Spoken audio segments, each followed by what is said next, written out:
This is Sebastian Vendel-Martinez for Fight Club Rush, here with top-ranked UFC lightweight Guram the Georgian Viking Kutateladze here in Stockholm, Sweden for FCR 19. Always a pleasure having the Georgian Viking around, especially at such a big event for FCR. How do you feel being around these shows where you kind of started your career? I started my career long before FCR. You're not that old, buddy. Yeah, it's nice to be here. Always, it's a very high quality, high performance events, organization, and having good fighters, upcoming fighters, and future stars. So it's nice to be a part of it. At this moment, I'm just a teammate, and maybe a little bit of coach, and just helping around some teammates and guys, friends. So it's nice to be here. And like you said, when you started off your career, okay, now we're going to show our age because it was probably 10, 12 years ago, something like that. But then shows in Sweden, the production wasn't as big, it was small shows, small productions. You were lucky if you could get a stream, and now look at this, UFC Fight Pass, quality hotel, friends, by the Big Friends Arena. What's it like for you to see it from you've been from the grassroots and now you've seen the Swedish MMA scene blossom into something fantastic. What's it like to see as a fighter? Of course, if we take a Swedish scene, I'm in Sweden around like 12 years, and this is a big progress, This is an enormous development, for the country itself, for all the martial artists, for all the athletes. This is like this opportunity, that we did not had before, and I'm talking about Swedish scene 12 years ago, and there have been guys, long before that. But my career started 26 years ago, brother. Don't forget 8 years old. Don't forget that. So. But this is an enormous opportunity for the guys, to be seen, like in the beginning of their career, to be seen on UFC Fight Pass, etc., and to be part of professional event. So they have to use it, they have to use it smart, they have to, build their names and build their records. And you've built your record to something quite fantastic. Obviously, now you're in the UFC. And I got to touch on the last fight against Elvis Brenner. I mean, obviously not the result that you or the Swedish fans wanted, but a banger of a fight. You really gave the fans their money's worth. I mean, the result is unfortunate, but can you still take some sort of pride in the performance itself? That you had a strong beginning to that fight, things were going well. It ended up changing, but you still put on a good performance. Can you still take some happiness in that? My fights are always highlight reel. So yes, it's always. It's always a lot of things happening, but this is sport, this is part of the game, and that's, it's a hard pillow, to swallow, but that's the way it is.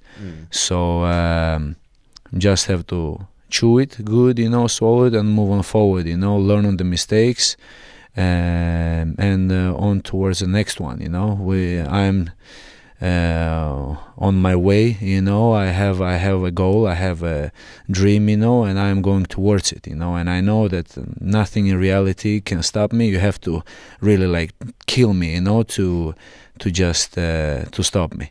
So until I'm breathing, I'm good to go. I'm coming for the belt, that's what I'm doing.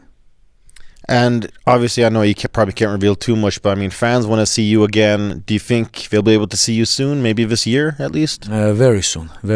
Yes, and very soon you will be able to hear the date and the place and the opponent too. All right, very happy to stay tuned for some exciting stuff. And like you said, you're here as a teammate and coach for Bison Gormakayev. Obviously, that sort of Georgian experience you have has taken you very far and is helping you with others. And I gotta ask about it. Speaking of Georgians, history made as the first ever Georgian UFC champion, was crowned. Ilia Topuria, you were there as well. It was a lovely moment to see you greet him outside of a cage. Can you put that into words? What it was like to see him conquer the odds and knock out the fighter that many people saw as one of the pound-for-pound greats? He has imagined and he have seen it so many times. As me knowing personally Ilya, and his brother Alex, it's something that they have been imagining it, and it was reality for them. It's I don't think, of course, it's a shock in whatever case, because Volkanovski, he's one of the greatest. He was pound for pound the best fighter in the world. So knock such a person out, in the second round that nobody in reality have done, in his weight class. Yeah. So this was amazing experience, and all the Georgians and of course Spain, but now I'm talking for Georgians. People congratulate each other the victory of this belt as a New Year, as a Christmas. They just walk around in the streets and tell each other congratulations, congrats, and this is amazing to see. This is amazing to, it's honestly, this is like being on top of the world, because this is the biggest achievement you can get and credit you can get in martial arts sport. Yeah. It's like winning a FIFA trophy, at Worlds in football, like a Georgian MMA Christmas, something like that. So this was a really fantastic and unforgettable experience. We had, that moment, and again, this is just the beginning. And if you look at it in kind of like an analytical perspective, who in the featherweight division do you think will be the toughest test for him as champion? For now, nobody, I think. He's. I see here some people say Movsar Evloev could give him problems. He will knock him out. What he can do, Movsar. All the respect to Movsar. I like really this guy, and he is. Our countries are really good friends. I can tell you that.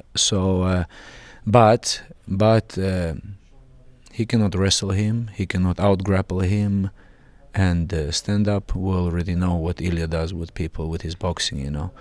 So, this is just facts, and that's what I really think from the bottom of my heart. And, we'll see, this is not something I'm planning. This is UFC and Dana and Hunter and all these guys that are involved, and Ilya's management and he himself that decide all these things. So we will see what's gonna happen in the future. And about Baysangur, I didn't have Baysangur t-shirt today, but I have this Boyshar Chechenian warrior on me today, so I wanted to represent, have something, some clothes of him, but I did not really find they're both Chechen warriors, right? Yes, they are both Chechen warriors, so he's gonna represent them tomorrow, and he's very well prepared. Well, yeah, let's talk about that a little bit. I mean, Makaev becoming one of the hottest prospects in Sweden right now, 3-1. He's riding a nice winning streak. Had a tough start to his pro career, but I think it says a lot more about a fighter, how they handle defeat and tough things, and because everyone can handle a win, right? Everyone loves to win, no issues. How do you handle a loss? That says a lot about a person, about a man, about an athlete. And he has handled it like a champion, coming back stronger than ever. Now tomorrow he's facing a big star in Erik Varulén. Could you speak to the development that Makaev has made as a fighter from when he first started out as an amateur until now? First of all, excuse me, brother, go out. Close the door after you, please. I didn't see we had spies in the room. I know, I've seen. Thank you. Okay. His development, to say the truth, is escalated in like rocket speed, you know. A guy who came to the gym, you know, and growing in a society of superstars, like, you know, Ilir was there at the time, Alex was there at the time, Reza was active at the time, and all these guys were there, you know, they were active, you know. Me and Hamzat was there also, you know, who were like coming into it, you know, into UFC, etc., etc. And he, you know, his development since day one when he come to the gym, and now, you know, it's escalated pretty fast. And about his defeat, you know, again, this is a sport, you know, and this is a part of the game, and you have two choices: or you give up and quit training or competing, or you just have to get better and swallow this hard pill, you know, and move on forward, you know, and just get ready again, work on your mistakes, get in the cage, and yeah, see. They love to say smash, you know, smash the next opponent, and that's what he does, you know, and he's pretty good at it. So yeah, tomorrow we will see in the cage, you know, with the God's will, he gonna do everything as he imagined, as he have been planning and training for. So yeah, I think he gonna make it's gonna be a good night for him. It's gonna be a good performance from him. And but tonight it's a weight cut, and you know how it is. It's the shittiest part of it, you know, of the fight game. But it's okay. We're ready for it. It's easy to fix. He is tough as nails. I think everybody knows that. Weight cut sucks, like you said, but I think he can handle it. He's handled worse things in life. And obviously, like you said, anything can happen in MMA, you know, the craziest things you can't imagine. But based on, you know, what you've seen, how you've been training with him, what's your prediction for the fight tomorrow? Or on Saturday, sorry. I know Eric pretty well too, you know. He's a friend of mine, you know. We had some good times too, you know, and we've been training for a long time together at All Stars before, at the old gym. But we will see, you know. I know Eric is a very good grappler. I don't know his development in stand-up game at the moment, because I have not seen him for a long time. But as I know Baysangur, he developed very much, you know, and on the ground, and in wrestling and cage, wall work, and his striking is on a different level too. So I wish luck to both of the fighters, and let the strongest win. But again, my perspective and my view on this, and staying, you know, like realistic, and looking at the facts, I think Baysangur gonna do his job tomorrow. So we will see.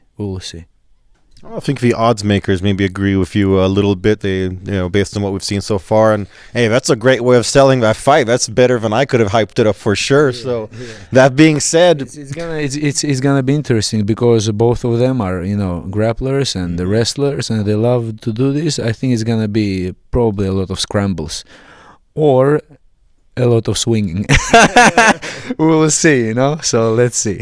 Any way you cut it, that sounds like an exciting fight. So don't take my word for it. Listen to UFC lightweight Guram Kutateladze. Tune in for FCR 19 tomorrow, only on UFC Fight Pass. Guram, always a pleasure. Thank you very much. Thank you so much.